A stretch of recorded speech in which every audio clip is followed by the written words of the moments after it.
my name is Sarah Claire, and today I'm going to be talking about what to pack when you're going to eating disorder residential treatment.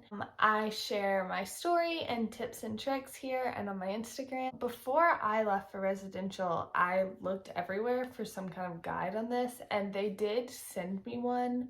The residential I went to sent out a packing list, but after being there, there's a lot of stuff that either wasn't on the list or was on the list that I think you needed or didn't. So I thought I would just talk about that a little bit. And I am wearing my new shirt that says Stronger Than This, and I'm selling these on my Instagram, so you can go look at that. So I'm gonna start with clothes. We got to wear our own clothes. Wasn't much restriction on the clothing. They didn't want you showing your stomach, like with crop tops that are scandalous, I guess.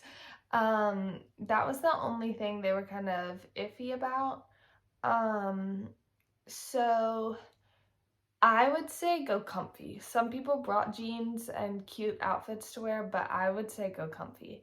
Joggers, t-shirts, sweaters and sweatshirts, sweatpants, fuzzy socks, slide-on shoes, that kind of stuff. I would bring some shorts if it's going to be warm. Depending on where you are, you can see kind of how the weather is going to be. Because we did have days where we went outside and stuff, but I liked wearing pants and stuff. It made me feel more secure and comfy, I guess. It was nice to just wear pants.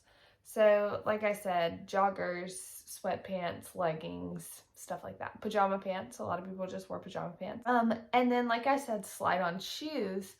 I personally, when I was sitting on the couch or when we had free time or even in therapy sessions, I had Birkenstocks and I would always just slide them off, but I always had on socks. That was a requirement, is that we had to have on socks. I would also suggest wearing looser fit clothing. For me, that was because I felt more comfortable if I wasn't in tight fit clothing, and you are there to heal. So looser fit is just gonna be easier. So I brought pants and shorts, pajamas, and then I had sweatshirts and t-shirts. So my room was very, very hot, but I obviously can't speak for anyone else.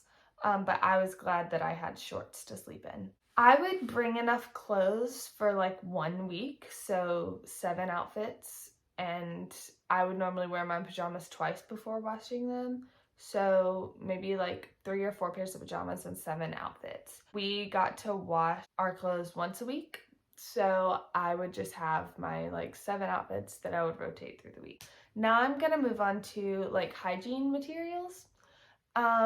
I personally took body wash, not a bar of soap, just because you have to have it all in a shower caddy, and it's so much easier to take body wash in and out of your room than a bar, because a bar is going to stay wet and sticky. I brought a loofah because we only got 1 wash rag, and I like to use that to wash my face at night. You could always ask for more wash rags, but I don't like asking for things. So I had a loofah. I'm gonna talk about my must-haves. So the very first thing I'm gonna say that you should totally get a cute journal, a nice journal. Doesn't have to be cute, it could be whatever you want. Get a nice journal and some pens. And I literally journaled, my thing was every morning when I woke up, I would journal before breakfast. Another thing I would bring is a stuffed animal. No one's gonna make fun of you for bringing a stuffed animal. We actually all bought stuffed animals after we were there. We bought weighted stuffed animals. Hold on, I'll show you. This is Jerry, and he was my residential stuffy, and I love him so much. He actually might hang out for the rest of the video with us, but I loved having a stuffed animal. But it's really nice at night if you're sad to hug a stuffed animal, and I'm not just saying that. And also if you only have your 2 pillows and you need more, you can always use a stuffed animal as a pillow. So yes, that was very nice. I would bring as a blanket. I brought a big twin-sized blanket. For my room, we weren't allowed in the common area to have blankets, just big comfy sweatshirts. So we actually all had these things called comfies. They're just it's the blanket that you can wear, and We loved them. A bunch of us had them. I had one before I went, and I was so happy that I brought it because it's so nice. The other thing I loved doing was bullet journaling. I didn't start this until a couple weeks in because I had to order one, but it was so much fun to bullet journal. Friendship bracelet thread, I've heard at some places they will take this from you, but where I was, we made so many friendship bracelets and I still have them all. I kept all of my bracelets. Okay, this is kind of random, but things like Wreck This Journal, the 3,000 Questions books, Would You Rather books, lots of things like that you like, activity type of books, activity journals and things like that. I read a couple of books while I was there, and so that was really fun.